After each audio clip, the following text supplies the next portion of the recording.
What's up, everybody? Cole Sands Fishing here. This is the fishing report for March 7th, 2022, and let's hop into this week's episode. So this week's episode is brought to you by Hardcore Lures and Yozuri. A couple of my favorite sponsors. They make some really great baits, and I know y'all hear me talk about them every week. And I'm not just saying it because they support me. I'm just saying it because they really are an awesome company. They make awesome product, and I catch a lot of fish in their bait. You can ask all my clients what we throw. We were catching them on these rattling vibes. We're catching them on these different square bills and crankbaits, and they'll tell you, this Yozuri stuff, it really works. So let's dive into it. So this past week, had some tough days, and had some really good days. It seemed to get kind of better later in the week, like I kind of predicted. Like I said, the last week, we had all that rain. The water came up really quick, and then the water started to fall a little bit. And it kind of positioned those fish a little bit different than I thought they'd be positioned. But by the end of the week, the bite really picked up a lot and had a couple really good trips. But so we're going to start talking about the week. So last Monday, I decided with all that current, with all that mud, hey, let's go up to the tail race. Let's go below the dams and try to catch some big smallmouth. And we get up there, man, it's chocolate milk. The water's muddy. There's current blowing. And I'm like, we are about to smash these smallmouth. They're going to be up on the bank. They're going to be up there ready to eat. And man, we start fishing around, throwing a crankbait around, throwing, some chartreuse crankbaits, some little red crankbaits like that Hardcore MR60. And we're fishing, man, and we're not catching them. Like, we catch maybe one doing that. And I'm looking at my Panoptics, and I'm like, all these fish I'm seeing are in 15 to 20 foot of water, or at least 10, it seemed like.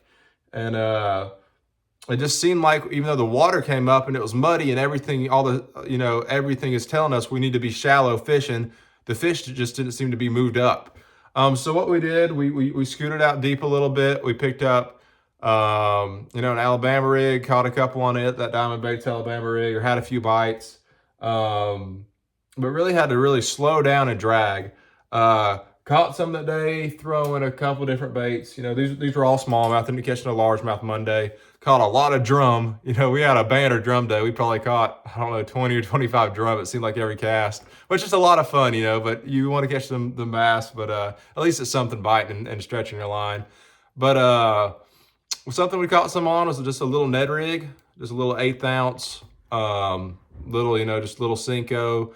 Fishco's got some really cool new Ned rig stuff coming out with that I can't wait to get my hands on. So I'll be throwing it a lot. Some really cool detail-oriented colors and designs and stuff like that. But just kind of throwing a green pumpkin worm cut in half on a Ned rig, throwing that on 10-pound Yozuri braid, connected to a 10-pound Yozuri T7 fluorocarbon. The stuff's super strong, man. We were getting some of the smallmouth over cables and stuff like that, and I wasn't really worried about the line breaking, but that was one of our setups we used to catch some fish, just dragging it super slow. And like I said, the fish were set out deep, even though the water was muddy. And I was putting a little bit of chartreuse on the tails of my stuff. It seemed to help. And then another bait that I throw in the spring a lot, and it's kind of a little hidden jewel, is just a tube. And it's actually, with that jig head right there, it's called a stupid tube. It's popular in like Indiana, kind of that a little bit north of us. And it's actually a really good largemouth bait too. As these bass start to spawn, it's a really good largemouth bait and an awesome smallmouth bait. Everybody knows smallmouth love it too, but this is a bait that's really good in grass. It's a bait that's really good around stumps, and it's the most weedless bait I promise you will ever throw.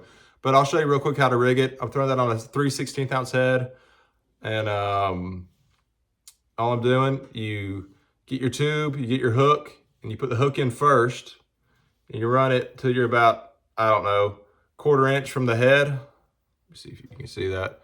And then you stick it out like that. Then you pull that head all the way down to the bottom of the tube. So it looks about like that. And then you kind of twist it around. So you push the eye out just like that. And then what you do with that hook, you just stick it through like you would any Texas rig. Stick it through like that, and that hook lays flat up against it. You can bury it in the tube a little bit if you want, and there you go. Just a super weedless tube. It kind of spirals a little bit on the fall. It looks like a dying crawfish or a dying goby, something like that. Caught some fish, dragging that around real slow in some rock, and then caught the biggest one that day, just dragging a little tungsten green pumpkin jig around, just a little 1/2 ounce tungsten jig, just dragging it around out deep. Had a smallmouth over close to 4.5 pounds, and that was that day. Tuesday, I had a client who wanted just to kind of get out, learn the lake. We talked about ledge fishing. We talked about how fish transition. So a lot of it was just more of a tutorial type of day, a day to ask a lot of questions and learn. And it was a grinder. I mean, we fished a little bit here and there, caught a couple in the morning throwing a crankbait. That MR60, we threw kind of a shad colored one, caught a couple on it. And then late in the day, we got in a couple isolated grass patches, and caught a couple pretty good ones, maybe a 3.5 pounder and one close to 4, or a couple 3.5s. Just ripping that little citrus shad, 5/8 ounce rattling vibe out of that stuff. And what I've noticed, what's happened, like I said, the water has come way up, and the largemouth kind of did the same thing the smallmouth did. Even though the water came up and it seemed like the fish should have pushed back with the water, all the fish that I caught this week were still almost where they were. Like they were in that 5 to 10 foot range. They weren't up there shallow, even though we had these really warm days. And I'll be interested to see this week guiding. I think I'm going to start catching them a little bit more shallow. And the water's falling too, so I think it'll kind of meet right in the middle, and the fish should really cooperate this week for us.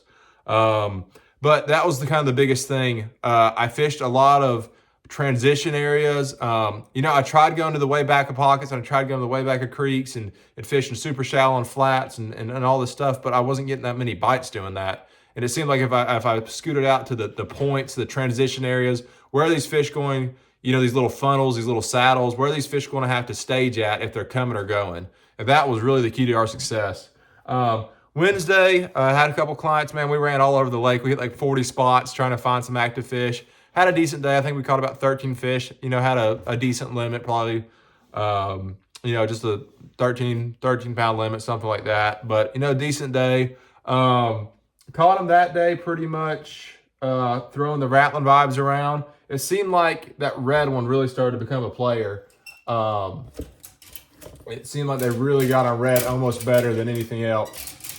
And been throwing a couple of different ones. Been throwing the, let's see which one this is. We've been throwing the mat crawl. It's been a good one. And then also been throwing the one with a little bit of gold in it. And I don't even remember what that one's called on their website, but that one really seemed to play pretty good on these sunny days. I think it was actually one of the better colors this week. But definitely red seemed to outfish citrus or the purple or some of the shad color ones for whatever reason. It's that time of year. I think they're eating a lot of crawfish. Plus the water's a little bit muddy, which that always seems to, seems to be good for red is when that water's a little bit stained. Another bait we caught some fish on was that royal purple. It seemed like for the purple one this week, I had one of my clients throwing the one knocker, and he definitely was getting some bites. We'd get in some areas, and one of my clients wouldn't get that many bites, or I would be throwing a rattling one, and I wouldn't get that many bites, and he could throw that one knocker in there and get a couple more bites. Just something a little different, if there's 2 people in the boat, one of y'all throw a one knocker, one of y'all throw one with the BBs in it, and see which one gets more bites. But so I threw that one around, caught some good fish on it, and throwing all this on 16 pound fluorocarbon, Yozuri T7. What else? You can definitely get in the creeks right now. I've noticed you can get in the creeks, these warmer creeks where the water's starting to get in the mid-50s. You can get on them steep rock banks, throw that little hardcore MR60 around, catch some fish doing that. And then we caught, I'm trying to think, Wednesday we caught a couple on a Ned rig, dragging it on some rock. I know some other people on the lake have been catching them on a shaky head, around stumps, around some rock, transition banks. And then starting to get the big swim bait to play a little bit. Caught one on it Wednesday. I think that's going to be a big player this week. That water level just needs to drop a little bit. And I got some stuff I can't wait for my clients to throw a big swim bait on. And then that was pretty much that day. And then Thursday, I had a father and a son. The son was in high school. Just trying to come out and learn Chickamauga a little bit, trying to learn how to, a couple different techniques. And we had a really good day. We started right off the bat catching them, and it was no doubt definitely a one bait day. We caught a couple on couple slow rolling, a little fire crawl jackhammer.